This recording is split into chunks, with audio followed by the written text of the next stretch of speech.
पंजाब के कैलिफोर्निया कहे जाने वाले शहर अबोहर में प्रजापिता ब्रह्मा कुमारी ईश्वरी विश्वविद्यालय की मुख्य संचालिका के रूप में आदरणीय पुष्पलता दीदी जी निमित्त हैं। दीदी पुष्पलता का जन्म 1952 में अबोहर के ही एक व्यापारी परिवार में हुआ। बाल्यकाल से ही आप में धार्मिक वृत्ति, भक्ति भाव, मिलनसार स्वभाव, उदारता आदि विशेष गुण रहे। दादी चंद्रमणि जी के द्वारा अबोहर में ही आपको ईश्वरीय ज्ञान मिला। 1969 में आपको संस्था के मुख्यालय माउंट आबू में संस्था के संस्थापक पिताश्री ब्रह्मा बाबा से मिलने का सौभाग्य प्राप्त हुआ। बाबा की दिव्य पालना व दादियों के दिशा निर्देश में आपने 1970 से बठिंडा, चंडीगढ़, अमृतसर आदि स्थानों पर अपनी सेवाएं दी और 1975 से अबोहर में ही रहकर ईश्वरीय सेवाओं का कार्यभार संभाला। समाज कल्याण अर्थ आपने रथ यात्रा, भारत एकता युवा पदयात्रा, स्वच्छ भारत अभियान, युवा जागृति अभियान आदि प्रोग्रामों का आयोजन किया। आपके नेतृत्व में 500 से भी अधिक विद्यार्थी ईश्वरीय ज्ञान और योग के मार्ग पर चलते हुए अपना जीवन धन्य धन्य बना रहे हैं। हमारा जो परिवार था वो बहुत भक्ति भाव वाला था। बिना ईश्वर को याद किए पानी भी नहीं पीते थे। तो ऐसे ही हमारा जीवन था। पूरा परिवार ही मतलब कि इस ढंग का ही था। तो अचानक एक दिन हमारा यहाँ 1969 में महालक्ष्मी की पूजा का दिन आया। हम पंडितानी को बुलाने के लिए गए थे। तो पंडितानी कथा के लिए ही गए थे। तो कथा हमारे घर में जब तक नहीं होती तो फिर हम लोग भोजन नहीं कर पाते। तो मैं ही गई थी। तो उसी में ही हमारा एक छोटा सा आश्रम था। तो उसमें ही हमें वहाँ जो बहनें रहती थी उन्होंने हमें बुलाया और हमें ज्ञान सुनाने लगी। जब उन्होंने ज्ञान सुनाया तो उस समय हमने कहा कि भी अभी तो हम नहीं सुने, कल आएंगे, तो अभी तो हम जाते हैं। तो हमने उनकी 2-4 बातें सुनी। तो जब घर गए तो उनकी बातें जो है वो हमें खींचने लगी। उनको हम बोल के आए थे कल हम जाएंगे, आएंगे आपके पास। तो जब गए तो दूसरे दिन फिर उनका ज्ञान सुना। 5-6 दिन ऐसे रोज जाते गए, ज्ञान सुनते सुनते सुनते सुनते। जब हमें योग में बिठाते थे तो योग इतना अच्छा लगता था, ज्ञान की बातें तो इतनी अच्छी कम ही लगती थी। क्योंकि हमने शायद 1-2 बार उनसे ये बहस भी की। कृष्ण का जन्म उन्होंने सतयुग में बताया तो भक्ति में हम द्वापर में समझते थे। तो हमारा थोड़ा भक्ति में अहंकार भी था कि ये क्या ज्ञान सुनाएंगे, तो ये तो सतयुग में बता रहे हैं। फिर भी हमने कहा हमने जाना जरूर है। तो उनकी हमें पता नहीं क्यों ऐसी खींच होती थी अंदर से। तो रोज हम उनके पास जाने लगे। जाते जाते धीरे धीरे हम ध्यान में जाने लग गए। तो बाबा के साथ हमें योग इतना अच्छा लगता था। कितने घंटे बैठ जाते थे। सुबह अमृत वेले 2:30 बजे उठ जाते, बाबा से बातें करते। ऐसे करते करते थोड़ा ऐसा टाइम आया कि हमने कहा कि हमने अभी ऐसी जीवन अपनानी है। तो हमारे घर वाले जो हैं वो तो इन बातों के लिए तैयार ही नहीं थे।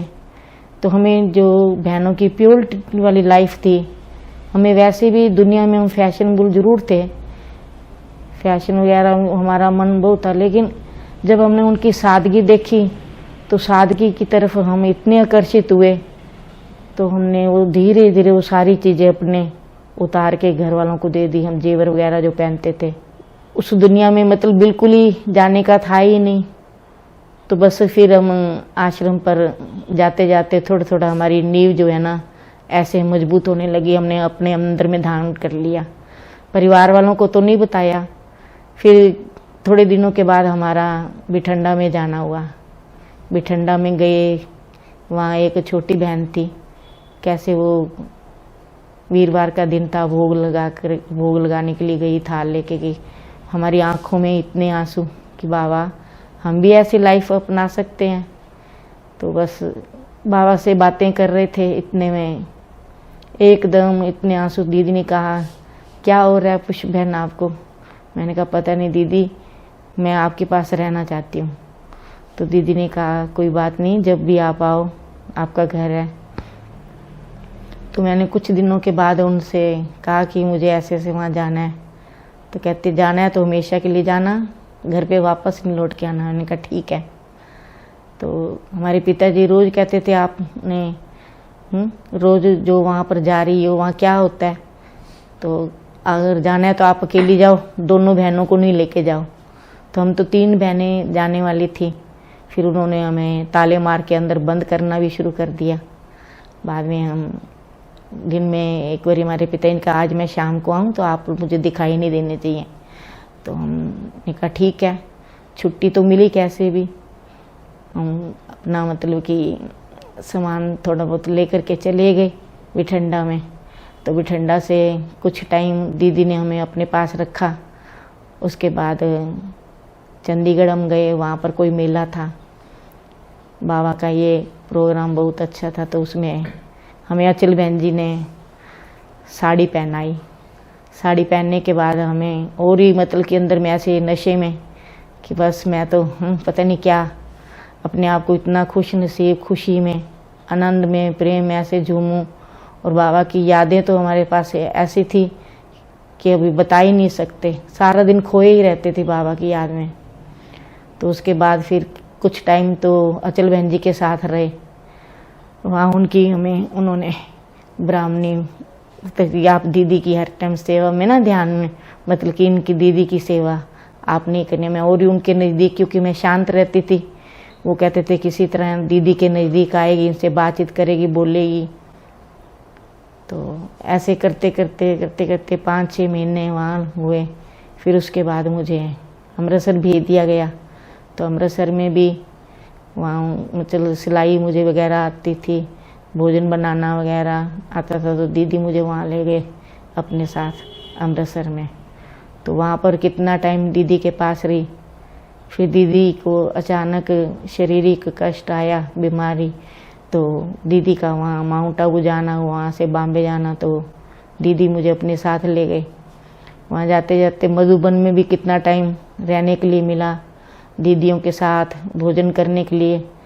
जिस समय हम चलते थे तो वहाँ पर बहुत थोड़ी आत्माएं रहती थी। हम बाबा को जब मिले, वहाँ बाबा छोटे से हाल में कमरे में बाबा रूम जो था, तो हम 10-15 जने ही होते थे। तो समझते थे पता नहीं कितनी बड़ी पार्टी आई है। ऐसे करते करते बस बाबा की यादें कब पता नहीं वहाँ से यहाँ तक कैसे पहुँच गए, क्या हुआ आनंदमय जीवन में है। आँखों में बाबा तेरी जाने हैं कितने जलवे, आँखों में बाबा तेरी जाने हैं कितने जलवे। देखा है हमने इनसे जग को निहाल करते। आँखों में बाबा तेरी जाने हैं कितने जलवे, देखा है हमने इनसे जग को निहाल करते। आँखों में बाबा तेरी, आँखों में बाबा तेरी।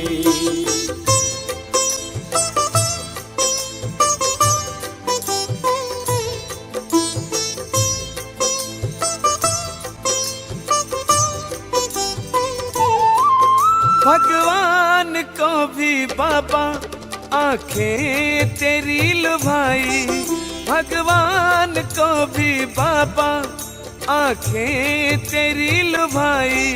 बरसा रही है इनसे अब रहमते खुदाई। मधुबन कितना मधुर मधुर है, मधुबन कितना मधुर मधुर है। सदा ये आँखों में छाया है, सदा ये आँखों में छाया है। दिल वाला मधुबन का बाबा, दिल वाला मधुबन का बाबा दिल में समाया है। मधुबन कितना मधुर मधुर है, मधुबन कितना मधुर मधुर है। परम पिता शिव रोज यहाँ आकर ब्रह्मा के तन में, परम पिता शिव रोज यहाँ आकर ब्रह्मा के तन में, मुरली की मीठी मीठी तान सुनाते, मुरली की मीठी तान सुनाते, नैनों से छलका सागर का प्यार, नैनों से छलका सागर का प्यार, भूलता है नित्य नया रंग, भूलता है नित्य नया रंग। बच्चों के जीवन में दिलवाला मधुबन का बाबा, दिलवाला मधुबन का बाबा दिल में समाया है। मधुबन कितना मधुर मधुर है, मधुबन कितना मधुर मधुर है। तो फिर धीरे धीरे शारीरिक बीमारी मुझे भी आई, मुझे फिर कुछ टाइम घर पे आना पड़ा। घर आई यहाँ पर, फिर इन्होंने मतलब कि यहाँ से ही मैं इन लोगों को जिस आश्रम में रह रही हूँ जिन्होंने दिया है, तो उनको मैं माउंट आबू लेके गई योग शिविर के लिए। और उन्होंने मतलब वहाँ कहा कि हमें अबोर के लिए ऐसे ऐसे आश्रम के लिए यही बहनें चाहिए। तो वहाँ यहाँ आश्रम स्थापन पहले से ही था, लेकिन किराए पर कोई भी मकान नहीं देता था। तो दीदी दादी ने कहा कि यहाँ पर ही रहो, और यहाँ रहना पड़ा। और उससे हम यहाँ रह रहे हैं, और बाबा की यादें तो हैं ही, और बस हर टाइम बाबा ही बाबा, अब यही हैं साथ रहे। पहले शुरू में तो माउंट आबू में बहनें, जैसे सिंधी बहनें हमारी, वो वहाँ पर लेटर वगैरह लिखती थी, तो उसमें हमारा समाचार देती थी कि ऐसे ऐसे 3 कुमारियाँ हैं, बहुत अच्छी हैं। तो वहाँ से जब लेटर आया तो उसमें ये लिखा हुआ था, मेरा नाम जो था पहले शांति था, घर में पम्मी कहते थे, तो मेरा नाम बाबा ने पुष्पलता नाम रखा, वहाँ से नाम उन्होंने दिया। तो अभी मुझे पुष्पलता ही कहते हैं। फिर जब मैं ध्यान में, धीरे धीरे मेरा ध्यान में ऐसा पाठ हुआ, कोई शरीर छोड़ता था, कुछ होता था, तो पहले से ही जैसे बाबा को भोग लगाती थी, तो बाबा 1 सेकंड में ही सामने आकर के भोग स्वीकार करके जाते थे। ऐसे ऐसे मतलब अभी भी वो चीज़ नहीं है जो मुझे लगातार 15 साल तक साक्षात्कार वगैरह बहुत हुए हैं, जिसका अंदर से टेस्ट है। आज भी मैं उसी ध्यान में ऐसे ऐसे चली जाती हूँ कई बारी हैं। वही मतलब कि बाबा की यादें, वही चीज़ें, मधुबन, दादी दीदियों का प्यार, इतना स्नेह, और इतना स्नेह प्यार उन्होंने ऐसा दिया कि खींचे चल आगे बढ़ते गए।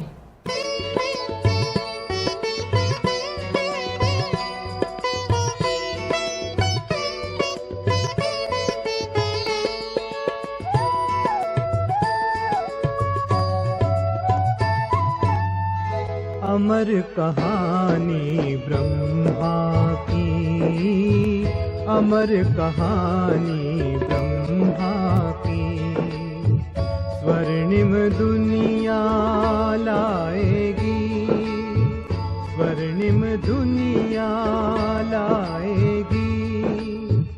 उनकी त्याग तपस्या सेवा, उनकी त्याग तपस्या सेवा, शिव की झलक दिखाएगी।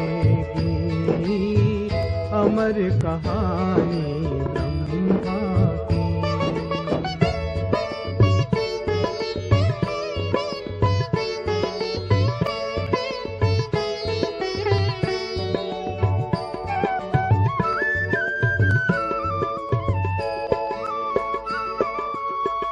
विश्व शांति की क्रांति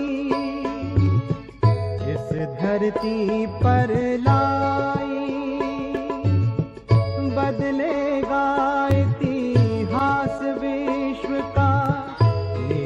आरती ने अंगड़ाई, लेकर झंडा हाथ में शिव का, लगा विश्व कल्याण में। लगा दिया तन मन धन अपना, मानव के उत्थान में। हो संसार परिवर्तन अब, हो संसार परिवर्तन अब, कली कली अब मुस्काएगी, अमर कहानी ब्रह्मा की।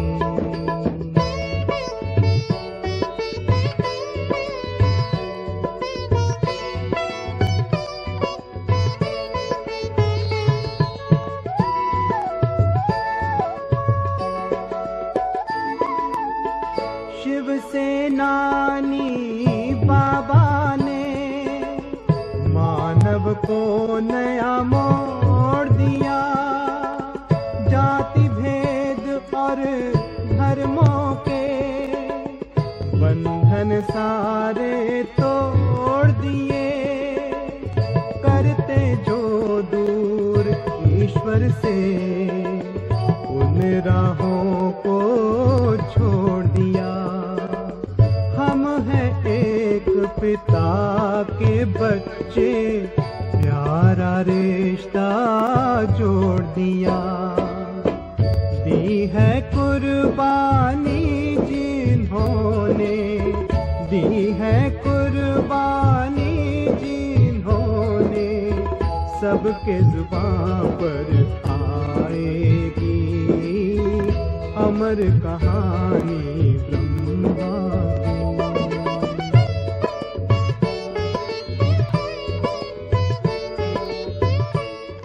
बाबा को जब मैं पहली बारी मिली तो बाबा ने बहुत वरदान दिया कि बच्ची, निराकार का संग लगना मुश्किल है, साकार का संग लगना सहज है। फिर भी बाबा ने वरदान दिया कि बच्ची, कभी भी आपको साकार का संग नहीं लगेगा।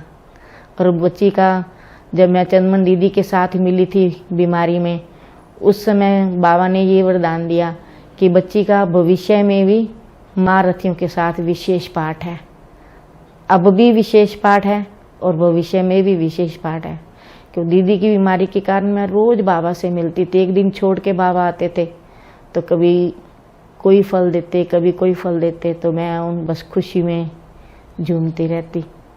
छोटी सी उम्र थी, 16 साल की उम्र थी।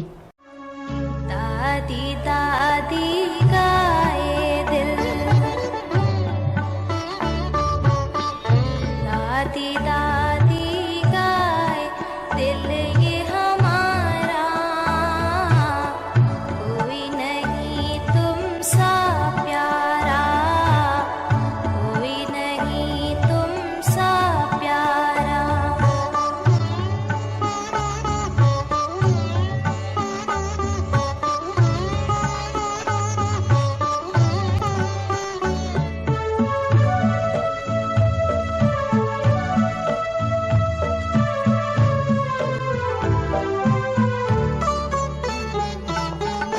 कितनी भोली है निराली माँ तेरी सूरत, सबसे अनोखी तेरी अदा है और तेरी मूरत। तू ही दुर्गा, तू ही लक्ष्मी, तू ही दुर्गा, तू ही लक्ष्मी, तेरा प्यार है न्यारा, कोई नहीं तुम सा प्यारा, कोई नहीं तुम सा प्यारा। शुरू में जब मैं सर्विस में आई तो मुझे इतना खास कोर्स भी नहीं कराना आता था। तो जब यहाँ आई तो बस बाबा के आगे बैठ जाती थी कि बाबा अब आप आ जाओ। तो इतने अच्छे अच्छे लोग आते थे, कोई कि जैसे ये वकील भाई जी हैं, कितने हैं, तो कितने तरह के क्वेश्चन वगैरह पूछते थे और सब के ऐसे राइट जवाब देना, ऐसे करना, कैसे उमंग उल्लास भाइयों को होता था, कैसे कैसे कितने ऑटोमेटिक। और मैं ये सोचती थी ये कार्य कौन करा रहा है, कैसे, मेरे पास तो कुछ है ही नहीं ऐसा करने वाला। लेकिन बाबा मतलब कि इतना साथ का अनुभव कराते थे। और जो काम मैं बिल्कुल मुझे पता ही, मैं क्योंकि मैं पढ़ाई में तो मैं बिल्कुल थोड़ी क्लास पढ़ी हुई हूँ, ये सब बाबा की ही देन है।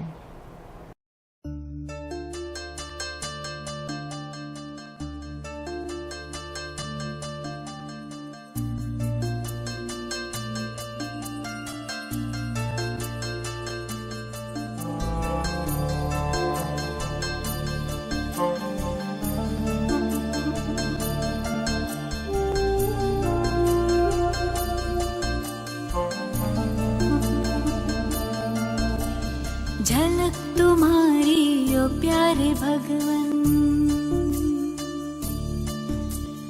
पलक में भर के दिखा रहे हम, फलक से हम यही गा रहे, कराने वाला करा रहा है, करनहार हम किए जा रहे। झलक तुम्हारी ओ प्यारे भगवन, पलक में भर के दिखा रहे हम, फलक से हम यही गा रहे, कराने वाला करा रहा है, करनहार हम किए जा रहे, करनहार हम किए जा रहे। ओ झलक तुम्हारी ओ प्यारे भगवन।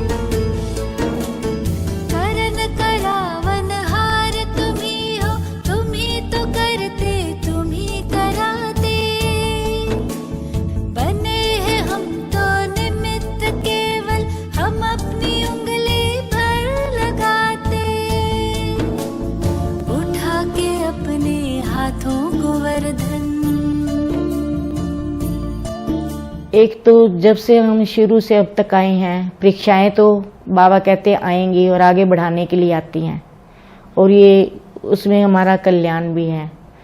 तो एक तो अमृत वेले का योग मैं सभी बहन भाइयों को कहती हूँ कि कभी मिस ना करो। हमारा जब से हम अभी तक ज्ञान में चल रहे हैं, कभी भी अमृत वेला हमारा मिस नहीं हुआ। और कभी कभी तो हम 2-2:30 बजे भी उठ जाते हैं, और कोई भी परीक्षा आती है उससे पहले हमें बाबा शक्तियों से भरपूर कर देते हैं। और एक कभी भी हम मुरली मिस नहीं करते हैं। और मेरा ये नियम रहा है कि मैं मुरली पढ़ने से पहले कभी भी पानी का भी सेवन नहीं किया होगा। थोड़े से ये संस्कार पहले के अभी तक भी हैं। और मैं सभी भाई बहनों के जिसके जीवन में अमृत वेला है, बाबा की याद, वो भी पावरफुल याद वाला हो। ये नहीं है कि हम उठ के बैठ गए हैं, और उसके साथ बाबा की मुरली कभी भी हमारी लाइफ के अंदर मिस ना हो। मैं तो कहती हूँ 3-4 बारी तो मुरली जरूर पढ़नी चाहिए। और रात को भी हमारा नियम था कि हम कभी भी मुरली बिना पढ़े नहीं सोते थे। और यही मैं अपने भाई बहनों को भी कहती हूँ। और यहाँ जो हमारे जितने भी भाई बहन हैं, और उन सब को भी हमारे साथ उनका स्नेह है ही, हमारा भी उसके साथ। हमें तो उनसे कभी भी ये दूसरापन नहीं, जो भी भाई आता है, जो भी आते हैं, हमें एक अपना परिवार सा लगता है। तो पुष्प दीदी ने जो मुझे ज्ञान योग की शिक्षा दी, और उनकी पालना से और उनकी प्रेरणा से मेरी सारी टेंशनें दूर हो गई। और आज मैं इस योग्य बना हूँ कि मैं अपनी प्रैक्टिस कर रहा हूँ। उस वक्त मैंने ये सोचा था कि मैं अपनी एडवोकेट का लाइसेंस भी नहीं लेने जाऊँगा और मैं प्रैक्टिस भी नहीं करूँगा। मैं इतने ही टेंशन में था। ये पुष्प दीदी की ही प्रेरणा और पालना से मैं इस योग्य बना हूँ। और दीदी ज्ञान में बहुत हमें अलर्ट और एक्यूरेट रखती हैं। अपने जीवन के अनुभव बीच में मुरली में सुनाकर हमें ज्ञान में आगे बढ़ाती रहती हैं।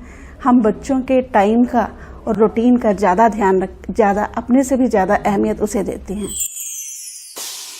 दीदी ने हर वक्त मेरा साथ दिया, हमेशा उन्होंने मेरे सिर पे हाथ रखा। कभी भी कोई मुसीबत आई तो उन्होंने मुझे कमज़ोर नहीं पड़ने दिया। पुष्प दीदी से मुझे ये प्रेरणा मिलती है कि कैसे अपने जीवन को संपूर्ण पवित्र बनाकर बाबा पर बलिहार करना है। कोई जो भी आत्मा सेंटर पर आती है वो भरपूर होकर जाती है और दुआएं लेकर और दुआएं देकर कर जाती हैं।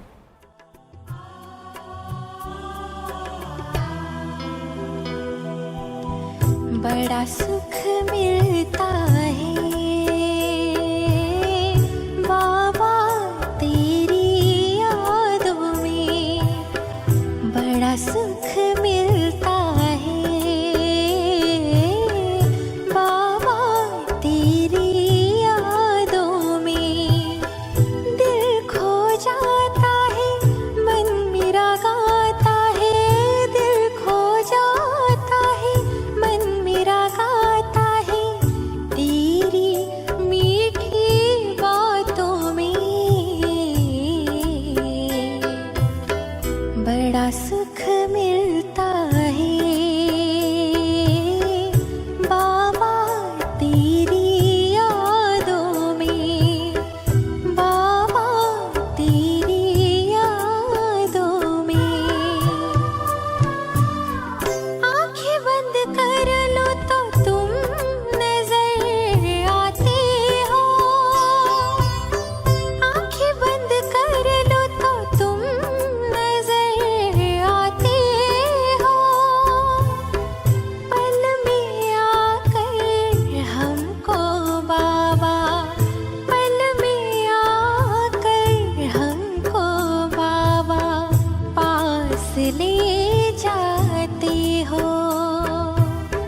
देखे नजारा प्यारा प्यारा, देखे नजारा प्यारा प्यारा तेरी प्यारी आँखों में। बड़ा सुख